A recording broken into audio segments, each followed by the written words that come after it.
Hello students, कैसे हैं आप सारे। मैं विकास राठौर स्वागत करता हूं talking text books living no child behind present from Kota to India teaching life, जहां पे आप लोगों को ओलंपियाड्स के साथ साथ स्कूल एग्जामिनेशंस की प्रिपरेशन करवाई जा रही है और मेरे साथ साथ बहुत ही ऑसम टीम इसमें आप लोगों की हेल्प कर रही है, जैसा कि आप लोगों को पता है। और आप लोग अपने नोट्स बहुत अच्छे से और बहुत ही शानदार तरीके से बना रहे होंगे, मेरे को पूरी उम्मीद है।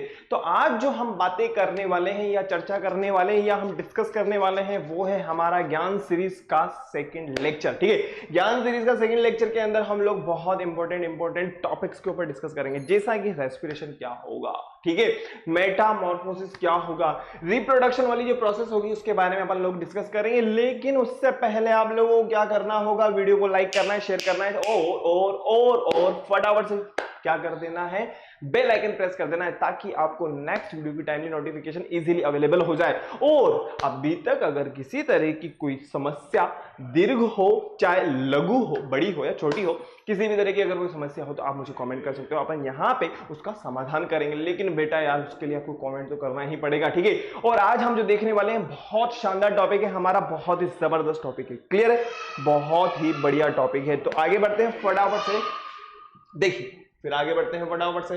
आज जो हम देखने वाले हैं वो है हमारा बहुत ही जबरदस्त टॉपिक, जैसा कि आप लोगों को पता होगा। अब सबसे इंपॉर्टेंट बात वो ये कि एक बार बताइए मुझे आप लोग कि आप इस साइंस से बहुत अच्छी तरीके से मुखातिब हैं या नहीं। बहुत अच्छी तरीके से होंगे, ठीक है। जैसा कि मैंने आप लोगों को पहले भी बताया हुआ है कि क्या कि ये वाला जो साइन है आप लोगों को गूगल प्ले पे जाने के बाद में क्या कर लेना होगा, डाउनलोड कर लेना होगा। डाउनलोड करने के बाद में क्या होगा, जो 7th क्लास के स्टूडेंट्स है उनके लिए जो पाथ बना हुआ है वो क्या है, t.me/ttb07। जैसे ही आप इस पाथ को फॉलो करते हैं, जैसे ही आप इस पाथ को फॉलो करेंगे बरखुरदार, तो यहां पे जो भी स्टडी मटेरियल आप लोगों के लिए अवेलेबल है आप इजीली उसको एक्सेस कर सकते हो और अपनी प्रैक्टिस शानदार कर सकते हो। आगे बढ़ते हैं फटाफट से नेक्स्ट। और भी जबरदस्त तैयारी करने के लिए क्या करना होगा, आप लोगों को छोटा सा काम वो ये कि टॉकिंग टेक्स्ट बुक की वेबसाइट को आपको विजिट करना है, जो कि है www.talkingtextbooks.in। ठीक है, अब जैसा कि यहाँ पे 6 क्लास के लिए बना हुआ है, लेकिन यहाँ पे आपको अपनी रिलेवेंट क्लास के अकॉर्डिंग दिखना होगा, जिसमें आप लोगों को क्या क्या मिलेगा, जिसमें आप लोगों को मिलेगा comprehensive study material, live recorded classes की मैं बात कर सकता हूँ, होमवर्क की मैं बात कर सकता हूँ, बाई वीकली क्विज़ेस की मैं बात कर सकता हूँ, इसके अलावा पेरियोडिक टेस्ट पेपर्स की मैं बात कर सकता हूँ। जैसे ही आप बाय नाउ पे क्लिक करेंगे, जैसे ही आप बाय नाउ पे क्लिक करेंगे, आप इस वाले पेज पे आ चुके होंगे और यहाँ आपको मिलने वाला है 30% डिस्काउंट। अब इस डिस्काउंट का लाभ उठाने के लिए आप लोगों को क्या करना होगा, इसको लाभ उठाने के लिए एक छोटा सा काम करना है, वो ये कि आप लोगों को VR लाइव क्या यूज करना है, VR लाइव ये वाला कोड यूज करना होगा। एक मिनट हो गया, 1 मिनट, देखो 1 मिनट से भी पहले हो गया, ठीक है ना। आप लोगों को क्या करना होगा, एक सिंपल सा काम वो ये कि VR लाइव ये वाला कोड यूज करना है। अब जैसे ही आप इस कोड का यूज करेंगे तो जो 9000 है उसका 30% होने के बाद में जो पेबल अमाउंट रहेगा वो रहेगा ओनली 6300। ठीक है बरखुरदार, जैसे ही आप बाय पैकेज पे क्लिक करेंगे, बाय पैकेज पे क्लिक करने के बाद में आप अपनी सुविधा अनुसार ये जो 6300 है आप अपनी सुविधा के अनुसार इसका पेमेंट कर सकते हो। ठीक है बेटा, अब अगर किसी भी तरह की कोई प्रॉब्लम रहे तो आप क्या करोगे, आपको सिंपल सा काम करना, 9549041111 पे कॉल कर देना है और अपनी समस्या बता देनी है और उस समस्या का आपका समाधान पक्का पक्का पक्का मिल जाएगा। ठीक है, फटाफट से देखो फिर आगे बढ़ते हैं।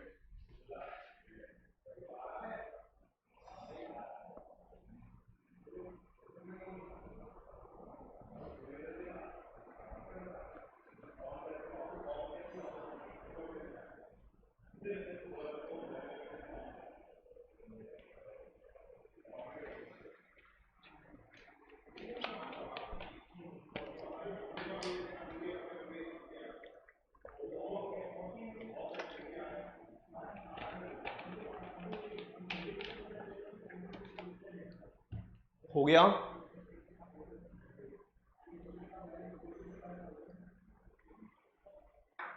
चलिए आगे बढ़ते हैं फटाफट से नेक्स्ट।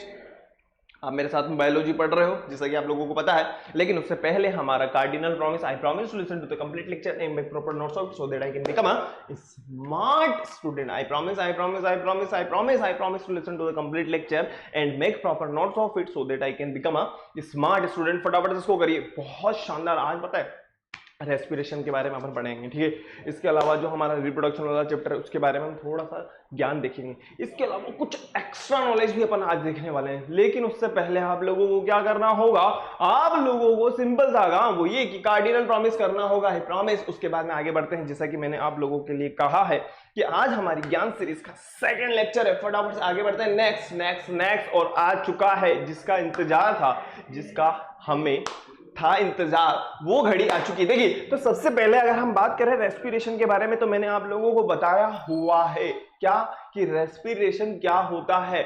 हम जो फूड खा रहे हैं उस फूड को खाने से एनर्जी नहीं मिल रही है, उस फूड का रेस्पिरेटरी सिस्टम के द्वारा ऑक्सीडेशन हो रहा है, और ऑक्सीडेशन हो रहा है तो हमें क्या मिल रही है बेटा, एनर्जी मिल रही है। फटाफट से वही चीज यहां पे हम देखते हैं।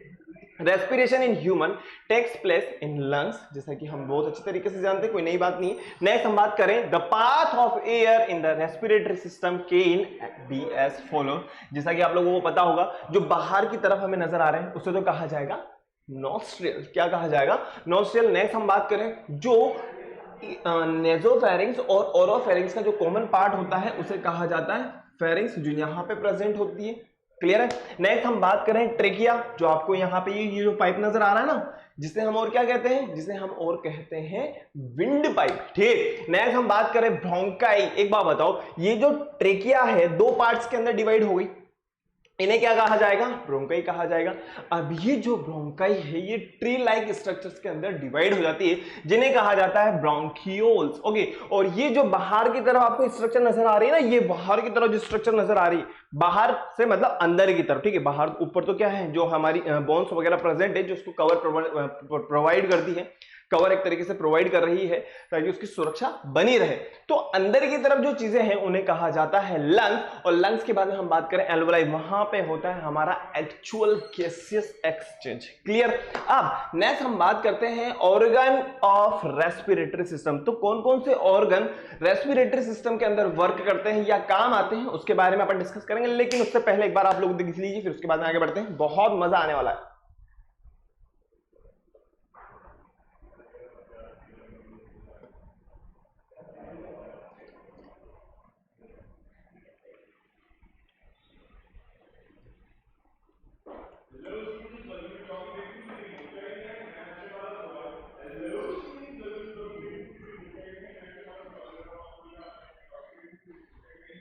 चलें आगे, चलिए आगे बढ़ते हैं। नेक्स्ट, सॉरी, हम लोगों ने अभी ये तो देखा ही नहीं, ऑर्गन्स तो हमने देखे ही नहीं।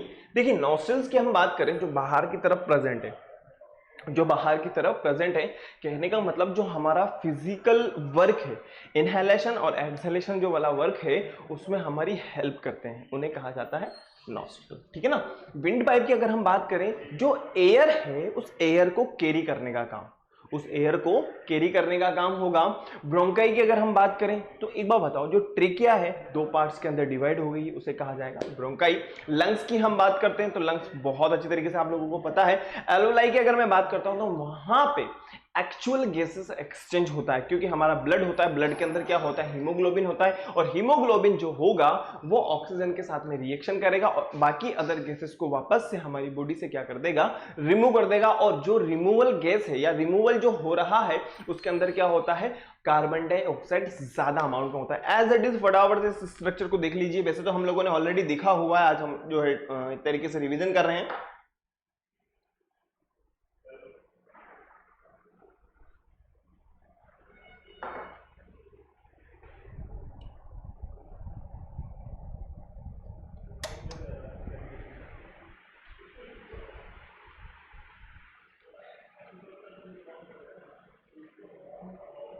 क्लियर है। चलें आगे बेटा। चलिए नेक्स्ट, अब देखो, ध्यान रखिएगा, बहुत इंपॉर्टेंट चीज है, बहुत ही ज्यादा इंपॉर्टेंट। अगर समझ में आ गया तो 10th क्लास में भी एज इट इज रिपीट होगा। 100% गारंटी, 100%। देखो जो हम फूड खाते हैं, इस फूड का सबसे पहले क्या होता है, ग्लाइकोलाइसिस होता है। क्या होगा, ग्लाइकोलाइसिस प्रोसेस हो गई, और ग्लाइकोलाइसिस प्रोसेस में जो हमारा फूड है वो किस में कन्वर्ट हो जाएगा, वो चेंज हो जाएगा किस में, पायरुविक एसिड के अंदर। किसके अंदर कन्वर्ट हो जाएगा, पायरुविक एसिड के अंदर कन्वर्ट हो जाएगा। जैसा कि यहां पे लिखा हुआ है, glycolysis is an anaerobic phases of respiration, it take place in the cytoplasm. और चाहे वो एरोबिक हो चाहे एनारोबिक हो, वो कहां पे होगा, साइटोप्लाज्म के अंदर होगा of the cell. During glycolysis each glucose molecules is broken down into two molecules of pyruvic acid, जैसा कि हम लोगों ने अभी जस्ट थोड़ी देर पहले डिस्कस किया था, है ना, with the help of enzymes and lipids, two molecule ATP. अगर अगर अगर एनारोबिक रेस्पिरेशन हो रहा है, कहने का मतलब जो ऑक्सीजन की एब्सेंस में हो रहा है, तो वहां से जो हमें एनर्जी मिलेगी वो मात्र और मात्र 2 एटीपी मिलेगी। कितनी मिलेगी, मात्र और मात्र 2 एटीपी मिलेगी। लेकिन अगर यही ग्लाइकोलाइसिस या यही प्रोसेस जब ऑक्सीजन की प्रेजेंस में हो रहा होगा, तो वहां से हमें 38 एटीपी एनर्जी मिल रही होगी। आई होप आप लोगों को बहुत क्लियर हो गया होगा। ठीक है, नेक्स्ट हम बात करें क्रेब्स साइकिल के बारे में। टेंशन नको, कोई दिक्कत वाली बात नहीं है। क्रेब्स साइकिल के बारे में मैं आप लोगों को आगे क्लियर कर दूंगा बहुत ही आराम से। अब यहां पे आप लोगों को पूरी की पूरी प्रोसेस नजर आ रही है। ठीक है, ग्लाइकोलाइसिस होगा, ग्लाइकोलाइसिस होगा तो ह्यूमंस के अंदर, ध्यान रखिएगा, ह्यूमंस बॉडी की अगर अपन बात करें, हमारे अंदर अगर हम बात करें, तो हमारे अंदर क्या होगा, ये होगा माइटोकॉन्ड्रिया के अंदर। और अगर हम प्लांट्स की बात करें तो प्लांट्स के अंदर कहां होगा, ये होगा क्लोरोप्लास्ट के अंदर। ध्यान रखना बेटा, वापस से रिपीट कर रहा हूं। ठीक है, हमारे अंदर कहां हो रहा है, ह्यूमन बॉडी की अगर हम बात करें तो हमारे अंदर कहां होगा, ये होगा माइटोकॉन्ड्रिया के अंदर। और माइटोकॉन्ड्रिया के अंदर होगा तो आप लोगों को पता है कितनी एनर्जी मिलेगी हमें, क्योंकि हम क्या कौन सा वाला रेस्पिरेशन कर रहे होते हैं, हम एरोबिक रेस्पिरेशन कर रहे होते हैं। और जब एरोबिक रेस्पिरेशन होगा, कहने का मतलब ऑक्सीजन की प्रेजेंस में हो रहा है, ऑक्सीजन की प्रेजेंस में होगा तो मैक्सिमम एनर्जी मॉलिक्यूल्स बनेंगे। कहने का मतलब यह है कि एक ग्लूकोज के मॉलिक्यूल से हमें कितनी एटीपी एनर्जी मिलेगी, हमें 38 एटीपी एनर्जी मिलेगी। और एनारोबिक रेस्पिरेशन की मैं बात करता हूं, एनारोबिक रेस्पिरेशन में क्या होगा, ओनली 2 एटीपी ही हमें मिलेंगे। कितने मिलेंगे, ओनली 2 एटीपी ही हमें मिलेंगे। नेक्स्ट हम बात करें रेस्पिरेशन, तो respiration is the metabolic process where by organism obtain energy from food the body, process of inhalation and exhalation. तो रेस्पिरेशन है क्या, देखो रेस्पिरेशन का जो फर्स्ट पार्ट की अगर हम बात करते हैं, पहले पार्ट की अगर मैं बात करता हूं, तो वो है क्या, वो है हमारे पास में ब्रीदिंग। ठीक है, जिसके अंदर क्या होता है, ओनली इनहेलेशन हो रहा होता है और एक्सहेलेशन हो रहा है। लेकिन जो रेस्पिरेशन वाला पार्ट है वो इंटरनल हो रहा होता है, जिसके अंदर हमारे फूड का क्या होगा, ऑक्सीडेशन होगा। क्लियर, पहले आप लोग देख लीजिए, फिर इसके बाद में आगे बढ़ते हैं।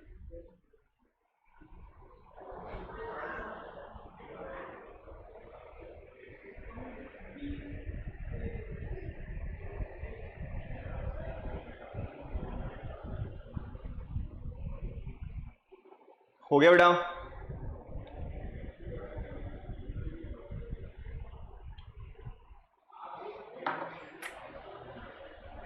चलिए आगे बढ़ते हैं। नेक्स्ट ब्रीदिंग के बारे में हम बात करते हैं। तो ब्रीदिंग कैसा प्रोसेस है, सिंपल सी बात, एक्सटर्नल प्रोसेस है।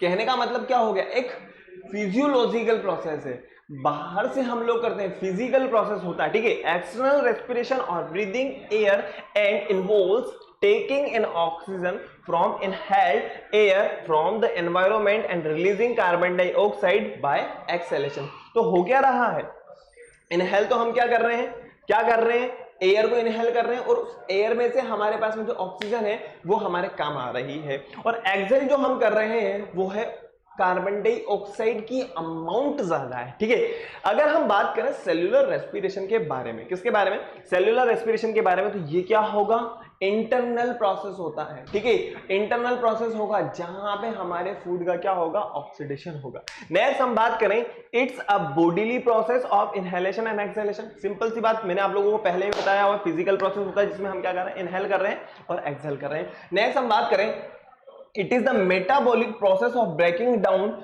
Of glucose. ग्लूकोज है क्या? C6H12O6 है, जो ऑक्सीजन की प्रेजेंस में क्या हो रहा है, उसका ब्रेकडाउन हो रहा है, कहने का मतलब उसका ऑक्सीडेशन हो रहा है। क्लियर। नेक्स्ट हम बात करें, this process takes place between cell of the body and external environment. तो क्या हो रहा है, ये हो चुका, ठीक है, लेकिन हमें पता नहीं कि रेस्पिरेशन जो हो रहा है हमारे इनसाइड हो रहा है, इंटरनल साइड में हो रहा है। नेक्स्ट हम बात करें यहां पे किसी भी तरह की कोई एनर्जी रिलीज नहीं होगी भाई साहब, यहां पे एनर्जी का रिलीज होना तय है, पक्की बात है, वही चीज यहां पे लिखी हुई है। फटाफट से हम बात करते हैं एनारोबिक रेस्पिरेशन के बारे में। तो एनारोबिक रेस्पिरेशन में क्या होगा, जो ग्लूकोज है C6H12O6 है, अगर वो एनारोबिक रेस्पिरेशन के अंदर उसका ब्रेकडाउन हो रहा है तो हमें कितने एटीपी मिलेंगे, मात्र और मात्र 2 एटीपी मिलेंगे। एथेनॉल बनेगा भाई, एथेनॉल C2H5OH बनेगा, ठीक है। इसके अलावा कार्बन डाइऑक्साइड, और एनर्जी जो मिलेगी वो बहुत कम अमाउंट मिलेगी, ओनली 2 एटीपी ही हमें एनर्जी मिलेगी एज इट इज। फटाफट से इसको देख लीजिए, फटाफट से फिर आगे बढ़ेंगे, ठीक है।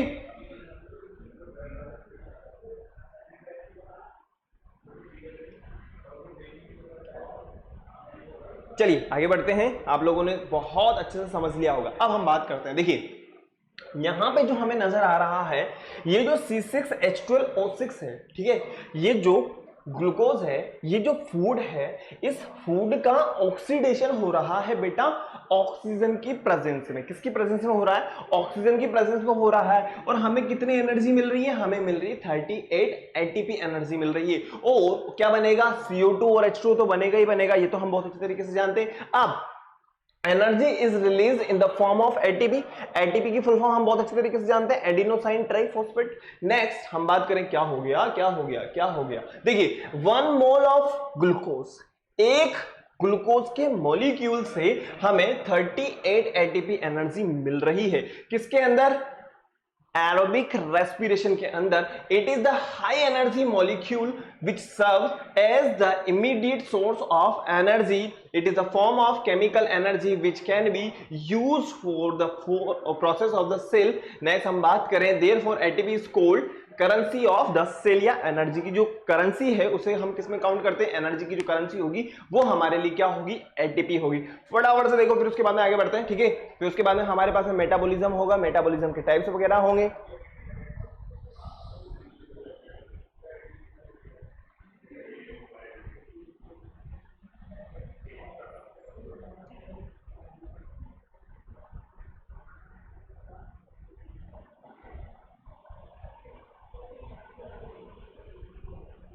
क्लियर है, चलिए मैडम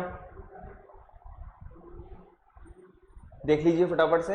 देखो मेटाबॉलिज्म का मतलब सिंपल सी बात, हमारी बॉडी का इंजन है ना, हमारी बॉडी का इंजन होना, या हम एक तरीके से कहते हैं मेटाबॉलिज्म का मतलब क्या है, जो भी एक्टिविटी हो रही है, जो भी प्रोसेस हो रहा है, जो भी कार्यक्रम हो रहा है, वो मेटाबॉलिज्म का पार्ट होता है। और मेटाबॉलिज्म के अंदर भी 2 पार्ट होते हैं, एक होता है केटाबॉलिज्म और दूसरा होता है हमारे पास में एनाबॉलिज्म। अब केटाबॉलिज्म का मतलब क्या होगा, काटा 2 भागों में बांटा, ठीक है, कहने का मतलब केटाबॉलिज्म हो गया। यहां पे जो एग्जांपल होगा वो होगा रेस्पिरेशन। और आप लोगों को पता है कि यहां पे C6H12O6 वो क्या होता है, ब्रेकडाउन होता है, ठीक है, वो क्या हो रहा है, छोटे छोटे मॉलिक्यूल्स के अंदर कन्वर्ट हो रहा है। लेकिन अगर हम एनाबॉलिज्म की बात करें तो एनाबॉलिज्म के अंदर क्या होगा, एनाबॉलिज्म के अंदर ये मैक होगा, कहने का मतलब 2 छोटे छोटे मॉलिक्यूल्स मिलकर के क्या बना रहे हैं, एक बड़ा मॉलिक्यूल बना रहे हैं, ठीक है। एग्जाम्पल हमारे पास बहुत ही शानदार, फोटोसिंथेसिस। आप लोगों को पता है कि CO2 और H2O मिलकर के क्या बना रहे होते हैं, C6H12O6 बना रहे होते हैं। तो दोनों का एग्जाम्पल हमारे पास में आ चुके हैं। मेटाबॉलिज्म का मतलब क्या होता है हम समझ चुके हैं। मेटाबॉलिज्म 2 टाइप है, कौन कौन से, एनाबॉलिज्म, केटाबॉलिज्म। केटाबॉलिज्म का जो एग्जाम्पल होगा वो रेस्पिरेशन वाला पार्ट हो जाएगा, और एनाबॉलिज्म की अगर हम बात करें तो वो फोटोसिंथेसिस हो जाएगा। एज इट इज फटाफट से उतार लीजिए, फिर उसके बाद आगे बढ़ते हैं।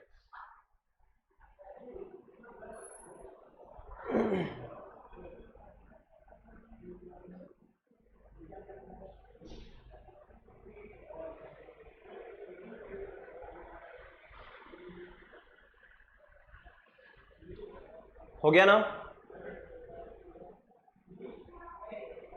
चलिए आगे बढ़ते हैं नेक्स्ट फटाफट से। फोटोसिंथेसिस के बारे में आप लोगों को थोड़ा सा और थोड़े से ज्यादा ज्ञान, ठीक है। एक बात बताओ, हमने फोटोसिंथेसिस प्रोसेस पढ़ी है, बिल्कुल पढ़िए, न्यूट्रिशन वाला चैप्टर हम लोग पढ़ करके आ चुके हैं, ठीक है। तो फोटोसिंथेसिस के अंदर दो प्रोसेस होती है, एक होती है लाइट रिएक्शन और दूसरी होती है डार्क रिएक्शन, ओके। और दोनों का होना बहुत ही ज्यादा जरूरी है, तभी तो फोटोसिंथेसिस परफॉर्म होगा, तभी तो जाकर के जो है ग्लूकोज का मॉलिक्यूल बनेगा, ठीक है। अब फोटोसिंथेसिस के अंदर जो लाइट रिएक्शन होगी उसे और क्या कहा जाएगा, हिल रिएक्शन भी कहा जाएगा, लाइट डिपेंडेंट रिएक्शन भी कहा जाएगा, और अगर हम डार्क रिएक्शन की बात करें तो इसे और क्या कहा जाता है, केल्विन साइकिल भी कहा जाता है, या लाइट इंडिपेंडेंट रिएक्शन भी कहा जाता है, ठीक है। जैसा कि आप लोगों को यहाँ पे नजर आ रहा होगा, यहाँ चंद्रमा बना हुआ है और यहाँ पे सन बना हुआ है, ऐसी कोई दिक्कत वाली बात नहीं, बस ये एक तरीके से साइन है कि जो सन की प्रेजेंस में होगा, जो यहाँ पे जो एनर्जी बनेगी लाइट रिएक्शन के अंदर, जो एनर्जी बनेगी वही एनर्जी डार्क रिएक्शन के अंदर काम आ जाती है, सिंपल सी बात है ना। लाइट रिएक्शन को और क्या कहा जाता है, हिल रिएक्शन भी कहा जाता है, क्योंकि एक साइंटिस्ट है उनका नाम था हिल, उसके नाम पे क्या रखा गया, हिल रिएक्शन रखा गया। अब इस लाइट रिएक्शन के अंदर कौन कौन से पार्ट्स इन्वॉल्व होते हैं, इस लाइट रिएक्शन के अंदर कौन कौन से पार्ट्स इन्वॉल्व होंगे उसके बारे में आप लोगों को पता होना चाहिए, थोड़ा सा आइडिया तो बरखुरदार मैंने आप लोगों के लिए जो फोटोसिंथेसिस के अंदर जो पार्ट्स इन्वॉल्व होते हैं सभी यहां पे हैं। फर्स्ट नंबर पे हम बात करते हैं तो पहले नंबर पे यहां पे हमें नजर आ रहा है absorption of light energy by chlorophyll. अब जो सबसे इसेंशियल चीज होगी, जो सनलाइट है उसको क्लोरोफिल क्या करेंगे, ट्रैप करेंगे, एब्सॉर्ब करेंगे, तभी तो फोटोसिंथेसिस होगा। पहली स्टेप हो गई, पहली स्टेप हो गई किसकी, लाइट रिएक्शन की, क्लियर। नेक्स्ट स्टेप की हम बात करें फोटोलाइसिस ऑफ वाटर, फोटोलाइसिस होगा किसका, वाटर का, तो यहाँ पे जो H2O है वो किस में कन्वर्ट हो रहा है, फोटोलाइसिस हो रहा है, ठीक है। नेक्स्ट हम बात करें रिडक्शन ऑफ NADP, इसके अंदर क्या होते हैं, NADPs होते हैं, उनका क्या होगा, रिडक्शन होगा। नेक्स्ट हम बात करें फोटोफॉस्फोराइलेशन, क्या होगा, फोस्फोराइलेशन होगा। एडीपी जो है वो फॉस्फेट के साथ में मिलकर के क्या बनाएंगे, एटीपी बनाएंगे, और ये जो एटीपी होंगे, ये जो एटीपी होंगे प्लांट्स के अंदर, वो डार्क रिएक्शन को क्या करवाएंगे, डार्क रिएक्शन को एनर्जी प्रोवाइड करेंगे, ताकि क्या होगा वहां, यहां पे तो एटीपी बन गए, यहां पे तो एटीपी बन गए, लेकिन वहां पे क्या होगा, वहां पे ग्लूकोज बनेगा, क्या बनेगा, वहां पे ग्लूकोज बनेगा। फटाफट से एज इट इज इसको फटाफट फटाफट फटाफट फटाफट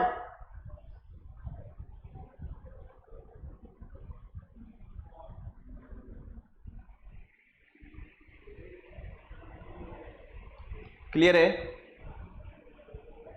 चलिए आगे बढ़ते हैं फटाफट से नेक्स्ट।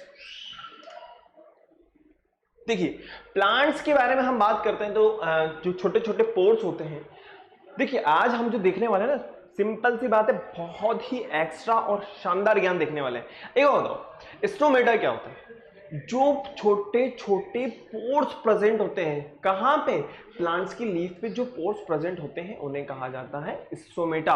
और आप लोगों को पता होगा ये जो स्टोमेटास होते हैं किसके अंदर प्रेजेंट होते हैं, गार्ड सेल्स, पता है ना, हम लोगों ने पढ़ा हुआ है, ठीक है। नेक्स्ट हम बात करें during day time photosynthesis and respiration takes place simultaneously, however photosynthesis is the more vigorous of the two process. During daytime photosynthesis takes place in leaf, carbon dioxide from the atmosphere is taken and oxygen diffused out the leaf through the stomata. तो stomata से क्या हो रहा है, gases exchange भी हो रहा है। नेक्स्ट हम बात करें ड्यूरिंग नाइट, नाइट के टाइम पे क्या होगा, photosynthesis does not take place, रात के टाइम में फोटोसिंथेसिस नहीं होगा, oxygen diffuse through the stomata into the leaf, carbon dioxide and water vapour are given out. Water vapour कहने का मतलब ट्रांसपिरेशन हो रहा है, क्या हो रहा है, ट्रांसपिरेशन, जो एक्सेस अमाउंट के अंदर जो ट्रांसपिरेशन, जो वाटर वेपर होगा, जो वाटर के मॉलिक्यूल्स होंगे वो बाहर निकल जाएंगे। नेक्स्ट हम बात करें transpiration in plants, the process of evaporation of excess water from the leaves is called transpiration. कहने का मतलब जो वेपर की फॉर्म में बाहर निकल रहा है उसे कहा जाएगा ट्रांसपिरेशन, ठीक है। नेक्स्ट हम बात करें एडवांटेज ऑफ ट्रांसपिरेशन, क्या होगा, as water transpire more water is drawn from the xylem, xylem के थ्रू हो रहा है, this exert pressure and more water is sucked in through the roots, this helps to lower and main temperature of the plants, ताकि क्या हो सके। अब एक और ज्यादा एब्जॉर्प्शन हो चुका होगा, अब ज्यादा एब्जॉर्प्शन हो जाएगा तो प्लांट्स के लिए तो वो खतरनाक ही है ना, कैसे सरवाइव कर पाएगा। तो जो एक्सेस अमाउंट में जो वाटर होता है वो क्या होता है, रिमूव हो जाता है, किसकी फॉर्म में, वेपर की फॉर्म में। किसकी फॉर्म में, वेपर की फॉर्म में।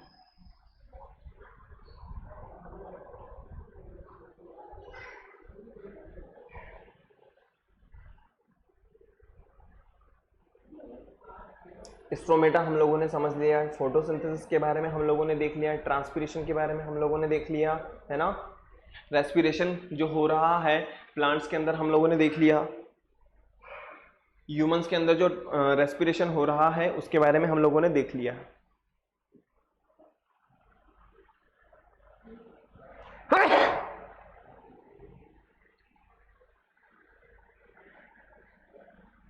हो गया।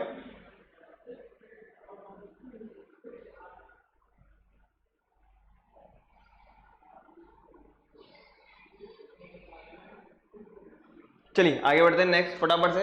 देखिए अब हम बात करते हैं फटाफट से रिप्रोडक्शन के बारे में। क्या होता है रिप्रोडक्शन, ठीक है। आप लोगों को पता होगा कि मैंने आप लोगों को बताया हुआ है ऐसी प्रोसेस जिसको दोबारा किया जा रहा है, जिसके अंदर कॉपी बन रही है, जिस जो प्रोसेस अगेन हो रहा है, ठीक है, that is known as reproduction. और रिप्रोडक्शन के अगर टाइप की हम बात करें तो दो टाइप होते हैं, एक होता है एसेक्सुअल रिप्रोडक्शन, दूसरा होता है सेक्सुअल रिप्रोडक्शन। एसेक्सुअल रिप्रोडक्शन की अगर मैं बात करता हूं तो सिर्फ और सिर्फ एक ही पेरेंट से काम चल जाएगा, कोई जरूरत नहीं है यहां पे किसी भी तरह का ना तो फॉर्मेशन होगा ना फ्यूजन होगा, ना जहां पे गैमेट्स वगैरह बनेंगे। और सबसे इंपॉर्टेंट चीज वो ये कि जो न्यू इंडिविजुअल बनेगा, जो न्यू इंडिविजुअल बनेगा वो कैसा होगा, वो सिमिलर होगा, आइडेंटिकल होगा, ठीक है। लेकिन अगर हम बात करें सेक्सुअल रिप्रोडक्शन के बारे में तो सेक्सुअल रिप्रोडक्शन के अंदर क्या होता है, यहां पे दो पेरेंट बॉडी का होना मस्ट है, बिल्कुल जरूरी होगा, ठीक है। इसके अलावा यहां पे क्या होगा, फ्यूजन भी होगा और फॉर्मेशन भी होगा। गैमेट्स बनेंगे, गैमेट्स बनेंगे तो क्या होगा, सिंपल सी बात है, अरे भाई जो गैमेट्स हैं उनका फर्टिलाइजेशन होगा। जब फर्टिलाइजेशन होगा तो जाइगोट बनेगा, जाइगोट बनेगा, जो जाइगोट धीरे धीरे एम्ब्रियो में कन्वर्ट होगा और एम्ब्रियो में कन्वर्ट होगा तो एक बेबी बनेगा, ठीक है। अब यहां पे ना तो कोई किसी तरह की सिमिलरिटी होगी ना किसी तरह की कोई आइडेंटिकल होगा, ठीक है, क्योंकि यहां पे दो चीजों का इन्वॉल्वमेंट है। अब हाँ ये हो सकता है यार तेरी शक्ल इनके जैसी दिखती है या तेरी शक्ल उनके जैसी दिखती है, ये हो सकता है, लेकिन हूबहू तो नहीं हो सकता ना। अपन ये कह सकते हैं कि हाँ कुछ सेम सेम है, लेकिन डिफरेंस तो होगा ही होगा। कहां पे, सेक्सुअल रिप्रोडक्शन के अंदर। कहां पे, सेक्सुअल रिप्रोडक्शन के अंदर, ठीक है। अब सेक्सुअल रिप्रोडक्शन के अंदर कौन कौन सी प्रोसेस होती है, अगर प्लांट्स की हम बात करें, पॉलिनेशन होगा, फर्टिलाइजेशन होगा, सीड फॉर्मेशन होगा, डिस्पर्जल ऑफ सीड्स होगा और जर्मिनेशन होगा। नेक्स्ट हम बात करें टाइप्स ऑफ एसेक्सुअल रिप्रोडक्शन के बारे में, तो टाइप्स ऑफ सेक्सुअल रिप्रोडक्शन का हमने देख ही लिया है, सिर्फ और सिर्फ एक पेरेंट बॉडी की रिक्वायरमेंट होती है। फ्रेगमेंटेशन, फ्रेगमेंटेशन आप लोगों को पता होगा, जो पानी वगैरह होता है उसके ऊपर जो काई वगैरह जमी होती है वो कितनी ग्रोथ करती है, फटाफट फटाफट फटाफट। तो ये जो प्रोसेस होती है that is known as fragmentation. क्या कहा जाएगा, फ्रेगमेंटेशन कहा जाएगा। कहने का मतलब अगर एक ही पार्ट दो पार्ट के अंदर डिवाइड हो गया तो न्यू इंडिविजुअल के अंदर कन्वर्ट हो रहा है। नेक्स्ट हम बात करें स्पोर फॉर्मेशन, कहने का मतलब यीस्ट वगैरह, ठीक है ना। नेक्स्ट हम बात करें बडिंग, बडिंग बडिंग। एक बार बताओ, जो बडिंग होता है आप लोगों को पता होगा, एक तो होता है एक्सोजीनस बडिंग, एक होता है एंडोजीनस बडिंग। एक्सोजीनस बडिंग का मतलब जो बाहर की तरफ होगा और एंडोजीनस बडिंग का मतलब जो अंदर की तरफ होगा। अभी आप बताइए, जो हम बात कर रहे हैं हाइड्रा के बारे में, तो हाइड्रा में क्या होता है, बाहर की तरफ एक क्या होती है, एक इस तरीके से स्ट्रक्चर आ जाती है जिसे कहा जाता है बड। क्या कहा जाएगा, बड कहा जाएगा। अब ये जो बड यहाँ पे एक्सटर्नल पार्ट पे आई है इसे कहा जाएगा एक्सोजीनस बडिंग। ओके, यहीं पर रह करके ये अपनी ग्रोथ करेगी, यहाँ पे ग्रोथ करने के बाद में एक दिन से अलग होकर के इंडिविजुअल हो जाएगी। और यहां पे जो पेरेंट बॉडी है, पेरेंट बॉडी के साथ साथ में जो न्यू इंडिविजुअल बॉडी होगी वो भी सरवाइव करती है एज इट इज। फटाफट से देख लीजिए, फिर उसके बाद में आगे बढ़ते हैं।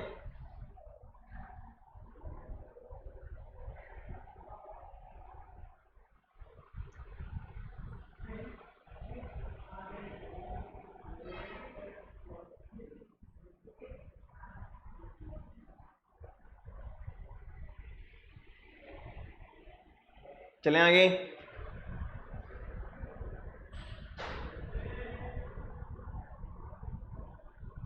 देखो बेटा फटाफट से देखो, फिर उसके बाद में आगे बढ़ते हैं अपन।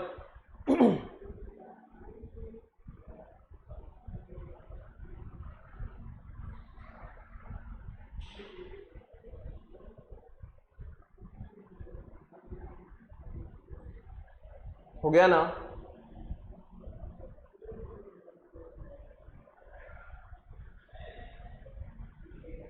चलिए आगे बढ़ते हैं फटाफट से। नेक्स्ट, जैसा कि आप लोगों को यहां पे नजर आ रहा होगा, ये सभी टाइप्स हैं किसके? एसेक्सुअल रिप्रोडक्शन के। किसके टाइप है ये? एसेक्सुअल रिप्रोडक्शन के। ठीक है, सबसे पहले हम बात करते हैं बाइनरी फिजन के बारे में। बाई का मतलब, यहां पे जो बाई लिखा हुआ है इसका मतलब होगा दो। बाई का मतलब क्या हो गया? दो हो गया। कहने का मतलब एक इंडिविजुअल अमीबा से दो अमीबा बन रहे हैं, और यहां पे क्या होगा? जो पेरेंट बॉडी होगी उसका सत्यानाश हो जाएगा। कहने का मतलब ये है कि वो उसका एग्जिस्ट होना जरूरी नहीं है, होती नहीं है। ठीक है, वो खुद पहले क्या होगी? निमट जाएगी, फिर उसके बाद में दो नई सेल आएंगी। ठीक है, वही चीज यहां पे नजर आ रही है। A single parent cell divides into two daughter cells. Example की अगर हम बात करें, अमीबा हो गया, पैरामीशियम हो गया, बैक्टीरिया हो गया, तो यहां पे सबसे पहले न्यूक्लियस का डिवीजन होगा। न्यूक्लियस के डिवीजन के बाद में साइटोप्लाज्म का डिवीजन होगा। साइटोप्लाज्म के डिवीजन के बाद में यहां पे हमें दो बॉडीज मिलेंगी, फर्स्ट और सेकेंड। ठीक है, लेकिन यहां पे जो पेरेंट बॉडी थी ये तो निमट गई। स्पोर फॉर्मेशन की मैं बात कर चुका हूं, यीस्ट वगैरह आप लोगों को पता होगा कितनी जल्दी जल्दी ग्रोथ होती है। ठीक है ना, ब्रेड वगैरह के अंदर लग जाती है। नेक्स्ट, रीजनरेशन की अगर हम बात करें, प्लेनेरिया है। अगर प्लेनेरिया को जितने पार्ट्स के अंदर हम काट देंगे, ठीक है, उतने ही इसके न्यू इंडिविजुअल्स बन जाएंगे। जैसा कि आप लोगों को यहां पे नजर आ रहा होगा, एक प्लेनेरिया से दो प्लेनेरिया बन गए। तो सिंपल सी बात है, पहले तो एक ही परेशान कर रहा था, अब दो दो करेंगे। ठीक है, इसलिए इसको छेड़ना ही नहीं है। रीजनरेशन की अगर अपन बात करते हैं, organisms body breaks up into one और several parts, each parts develops into new individual। Example हमारे पास में है हाइड्रा और प्लेनेरिया। नेक्स्ट हम बात करें बर्डिंग में, अब जस्ट आप लोगों को बता करके आया हूं बर्ड लाइक स्ट्रक्चर्स का आना। ठीक है, उसके बाद में फ्रेगमेंटेशन की हम बात करते हैं। फ्रेगमेंटेशन भी मैंने आप लोगों को बताया हुआ, जो पानी वगैरह के ऊपर स्पायरो वगैरह जो इसका एग्जाम्पल होता है। नेक्स्ट, वेजिटेटिव रिप्रोडक्शन की अगर अपन बात करें, मॉडिफाइड। ठीक है, इसके बारे में अपन आगे डिस्कस करें, टेंशन वाली बात नहीं। ठीक है, ये प्लांट्स के अंदर होता है, जैसा कि पोटैटो है, ऑनियन है, जिंजर वगैरह की अपन बात कर सकते हैं। एज इट इज इसको देख लीजिए, फिर उसके बाद आगे बढ़ते हैं।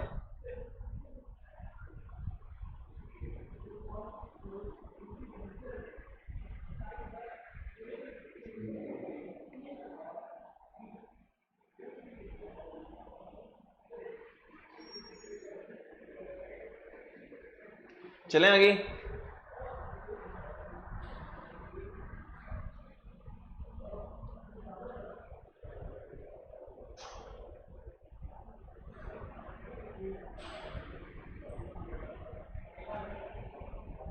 चलिए आगे बढ़ते हैं नेक्स्ट फटाफट से। मेटामॉर्फोसिस। ठीक है, मेटामॉर्फोसिस का मतलब क्या होगा? मतलब कि ऐसा ऑर्गेनिज्म जो अपना रूप चेंज कर रहा है बर्थ से लेकर के एडल्ट तक। देखो आप, कितनी इंपॉर्टेंट बात है। अंडे दिया, अंडे में कुछ और, ठीक है, फिर वो जब अंडा फोड़ करके बाहर आया तो वहां कुछ और, फिर जब बाहर आने के बाद में सरवाइव कर रहा है तो वहां पे भी कुछ और है, लेकिन जब उसके बाद में वो बाहर आएगा तो एक अलग ही रूप नजर आएगा। That process is known as, या this process is known as metamorphosis. वही चीज यहां पे लिखी हुई है, the change of the form, the change of the form that an insect undergoes while the developing onto an adult। Simple सी बात है, क्या होगा? एडल्ट, ऐसा एडल्ट तैयार होने में बहुत सारी चेंजेस हो रहे हैं। ठीक है, चेंज फॉर्म मतलब बहुत सारे चेंजेस हुए हैं। सिंपल सी बात है, बिल्कुल क्लियर है। अब देखना डायग्राम से हम समझते हैं। देखो ये तितली है, क्या है? तितली है। अब इस तितली ने या बटरफ्लाई ने क्या किया होगा? इस प्लांट की लीफ पर अपने एग वगैरह दे दिए होंगे, हो सकता है दे दिए। ठीक है, अब ये एग से कुछ ना कुछ तो बाहर आएगा। जब ये बाहर आया, that is known as larva. क्या कहा जाएगा? लार्वा कहा जाएगा। अब ये जो लार्वा है ये ग्रोथ करेगा करेगा करेगा करेगा और किसके अंदर कन्वर्ट हो जाएगा? प्यूपा के अंदर कन्वर्ट हो जाएगा। प्यूपा है क्या? इसके चारों तरफ एक रैपिंग हो जाती है। ठीक है, चारों तरफ कवरिंग हो जाएगी और इसके अंदर, कवरिंग के अंदर ये क्या करेगा? ग्रोथ करेगा। और एक दिन इस कवर को तोड़ करके जब बाहर आएगा तो वहां पे आपको नजर आएगी बटरफ्लाई। क्या नजर आएगी? बटरफ्लाई नजर आएगी। और वापस से जब रिप्रोडक्शन वाली प्रोसेस होगी तो वापस से जो ये फीमेल बटरफ्लाई है ये कहीं ना कहीं एग वगैरह लेड कर देगी और दैट इज नॉन एज, देखो कितना मतलब चेंज हो रहा है। अंडा दिया, फिर उसके बाद में लार्वा बना, लार्वा प्यूपा में कन्वर्ट हुआ, प्यूपा में भी बहुत सारे चेंजेस हो रहे हैं, मतलब डेवलप हो रहा है वो धीरे धीरे। और this process known as metamorphosis याद रखना है हम लोगों को हमेशा। फटाफट से उतार लो डायग्राम के साथ में।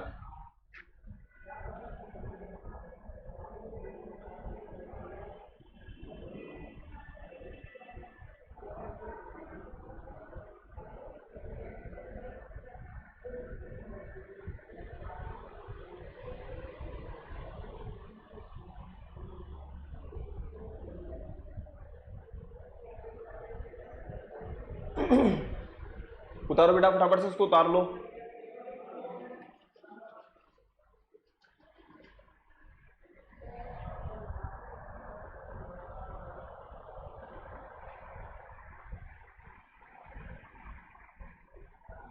हो गया ना, चलें आगे।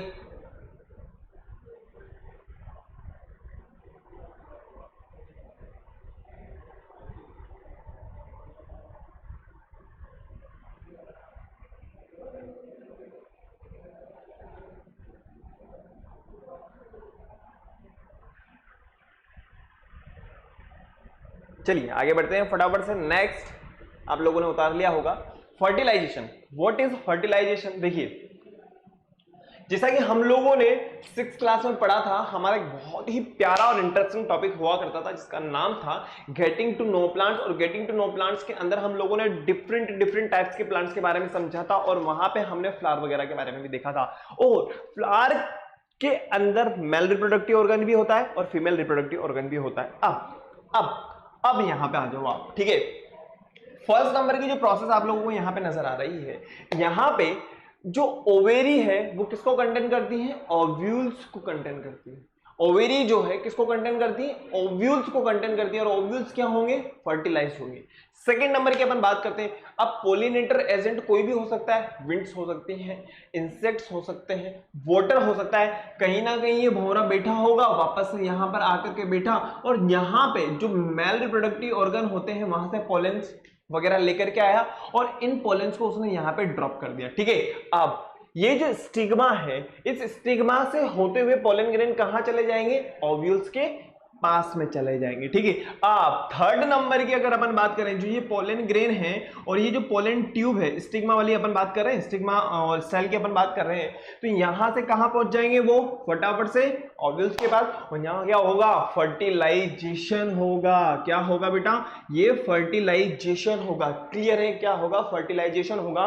तो वही चीज अपन यहां पे देख रहे हैं, when pollination is successful, when जब pollination is successful, the pollen join the egg present in the ovary and become a seed। जैसा कि वहां पे सीड बना हुआ है, and this process is known as fertilization। और इस प्रोसेस को क्या कहा जाएगा? फर्टिलाइजेशन कहा जाएगा। एज इट इज फटाफट से उतार लीजिए, फटाफट फटाफट फटाफट। हो गया?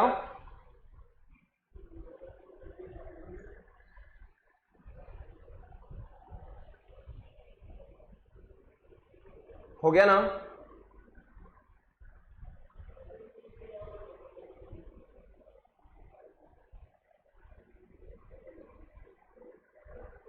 चलिए आगे बढ़ते हैं फटाफट से। वैसे आप लोगों ने सारा का सारा मैंने आप लोगों को पहले भी बताया हुआ है, ठीक है ना। चलिए आगे बढ़ते हैं। नेक्स्ट, जैसा कि मैंने आप लोगों को पहले बताया हुआ है कि जो रिप्रोडक्शन वाली प्रोसेस होगी, तो रिप्रोडक्शन के अंदर क्या होता है? मेक यंग वन देमसेल्व्स, ठीक है। अब जो रिप्रोडक्शन हो रहा होगा तो वहां पे हम लोगों ने देखा पॉलिनेशन हुआ। अभी जैसे हम लोग देख करके आए, पॉलिनेशन के बाद में जब वो पोलन ग्रेन वहां आ जाएंगे तो फर्टिलाइजेशन होगा। फर्टिलाइजेशन हो चुका होगा तो सीड बनेगा। सीड बनेगा तो सीड का डिस्पर्सल होगा। मान लीजिए फूट गया, फट गया, जो भी हो गया, वहां पे जमीन पे गिर जाएगा। और उसके बाद जमीन में गिरने के बाद में जब इसको इसके रिक्वायरमेंट की जो भी कंडीशंस होंगी जब फुलफिल हो जाएंगी, तो वहां से हमें एक नया प्लांट देखने को मिलेगा, ठीक है। Reproduction through the different parts of the plants. तो कौन कौन से पार्ट्स होते हैं जिनके थ्रू क्या हो सकता है? रिप्रोडक्शन हो सकता है। तो वो है हमारे पास में लीफ, रूट एंड स्टेम। क्या होगा? लीफ हो जाएगा, रूट हो जाएगा और स्टेम हो जाएगा। लीफ की अगर हम बात करें तो ब्रायोफाइलम्स का सबसे बहुत ही शानदार एग्जांपल है, ठीक है। रूट वगैरह की हम बात करें तो जो स्वीट पोटैटो वगैरह होते हैं, ठीक है ना, आप लोगों को पता होगा। स्टेम की अगर मैं बात करता हूं, पोटैटो इसका सबसे बेहतर एग्जांपल है। एज इट इज फटाफट से इसको उतार लीजिए, फटाफट फटाफट फटाफट। हो गया? उतारो बेटा फटाफट से। Reproduction is the process by which living things make young ones like themselves.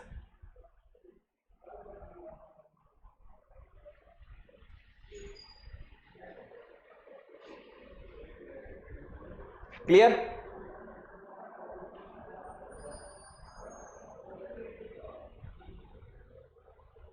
चलिए आगे बढ़ते हैं फटाफट से। नेक्स्ट, पोलिनेशन के बारे में मैं आप लोगों को ऑलरेडी बता चुका हूं, लेकिन फटाफट से एक बार हम देख लेते हैं। देखो हमने फर्टिलाइजेशन में समझा, ठीक है, कि पोलिनेशन किस तरीके से हो रहा है। फर्टिलाइजेशन हमारा हो चुका है। पोलिनेशन की अगर अपन बात करें, पोलिनेशन इज द मूवमेंट, क्या है? अरे भाई मूवमेंट है पोलन ग्रेन का। किनका? पोलन ग्रेन का जो फीमेल रिप्रोडक्टिव ऑर्गन है वहां तक पहुंचना, ठीक है, किनका? पोलन ग्रेन्स का। वही चीज यहां पे लिखी हुई है, pollination is the movement of the pollen from the anther. Anther क्या होता है? मेल रिप्रोडक्टिव ऑर्गन होता है, मेल पार्ट होता है फ्लावर के अंदर, ठीक है, टू द स्टिग्मा, और स्टिग्मा क्या होता है? फीमेल रिप्रोडक्टिव ऑर्गन होता है, और फ्लावर के बीच में चला जाएगा, और जो क्या कंटेन करते हैं? एग वगैरह को कंटेन करते हैं। अब हम बात करते हैं टाइप्स ऑफ पॉलिनेशन। कितने तरीके से हो सकता है? दो तरीके से हो सकता है, एक तो सेल्फ और दूसरा होगा क्रॉस। जब क्रॉस होगा तो एक बार बताओ, एक से दूसरे में जाना, या हम बात कर सकते हैं इंसेक्ट्स वगैरह के थ्रू जाना, या हम बात कर सकते हैं विंड्स वगैरह के थ्रू जाना, या हम बात कर सकते हैं वाटर वगैरह के थ्रू जाना, ठीक है। या फिर जैसे मान लीजिए कि हम बात करें जिस तरीके से जो पोलिनेशन होगा सेम फ्लावर के अंदर हो जाएगा, ठीक है ना। यहां पे देखो ना, सेम फ्लावर के अंदर ही तो हो रहा है। ये क्या है? फिलामेंट्स है, और फिलामेंट्स ने किसको कंटेन किया हुआ है? पोलन ग्रेन को कंटेन किया हुआ है। अभी जो पोलन ग्रेन होंगे स्टिग्मा के अंदर चले जाएंगे, that is known as self pollination. लेकिन यहां पे अगर हम बात करें, ये फ्लावर अलग है, ये फ्लावर अलग है। अगर यहां पे इंसेक्ट्स होंगे तो वो कर देंगे, विंड्स होंगी तो वो कर देंगी, वाटर वगैरह अगर यहां होगा तो वो कर देगा। इसे क्या कहा जाएगा? क्रॉस पोलिनेशन कहा जाएगा। फटाफट से देख लो बेटा, फटाफट हो गया।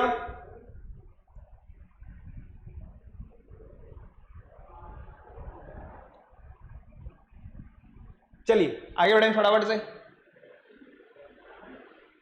पॉलिनेशन हम लोग ऑलरेडी देख चुके थे, ठीक है ना। अब देखो जो सीड वगैरह हैं वो जब जैसे अगर जमीन वगैरह के अंदर गिर जाएंगे तो क्या होगा? जर्मिनेट होगा, ये सीड वगैरह होगा, और इसको अगर इसकी जो रिक्वायरमेंट होगी पूरी की पूरी फुलफिल हो जाएगी तो क्या होगा? वहां से हमें एक नया प्लांट देखने को मिलेगा। फटाफट से देख लीजिए, the process by which seed grows into seeding is called germination. The seeds require oxygen, water and optimum temperature for germination. Parts of seeds की अगर अपन बात करते हैं, यहाँ पे आप लोगों को नजर आ रहा होगा, seed surrounded by the through the covering is called seed coat. Next हम बात करें, seed contain baby plant is known as embryo. देखिए एम्ब्रियो यहाँ पे नजर आ रहा है हम लोगों को, ठीक है ना। और अगर हम बात करें वो क्या कहते हैं, साइटोलेंट्स की अगर अपन बात करें तो सीड जो है स्टोर होते हैं, reserve in the food fleshy, ठीक है।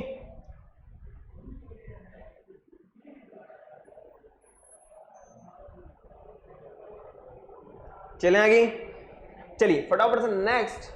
यहां पे आज हमारी पूरी क्लास कंप्लीट हो चुकी है, और हम लोगों ने अभी तक बहुत ही प्यारे और शानदार शानदार टॉपिक्स के ऊपर डिस्कस किया था, ठीक है। देखो अगर देखा जाए तो अभी तक हमारे कितने चैप्टर कंप्लीट हो चुके हैं? न्यूट्रिशन इन लिविंग ऑर्गेनिजम्स, कहने का मतलब प्लांट्स की भी बात कर सकते हैं और ऑर्गेनिजम्स की भी हम बात कर सकते हैं। सेकंड नंबर पे हम लोगों ने क्या देखा था? Respiratory system. रेस्पिरेटरी सिस्टम के बाद में हम लोगों ने रिप्रोडक्शन इन प्लांट्स वाला चैप्टर देख लिया। इसके अलावा हमारा एक और चैप्टर कंप्लीट हो जाएगा, वो है हमारा वेदर क्लाइमेट एंड एडेप्टेशन वाला। वेदर क्लाइमेट एंड एडेप्टेशन वाला भी कंप्लीट हो जाएगा।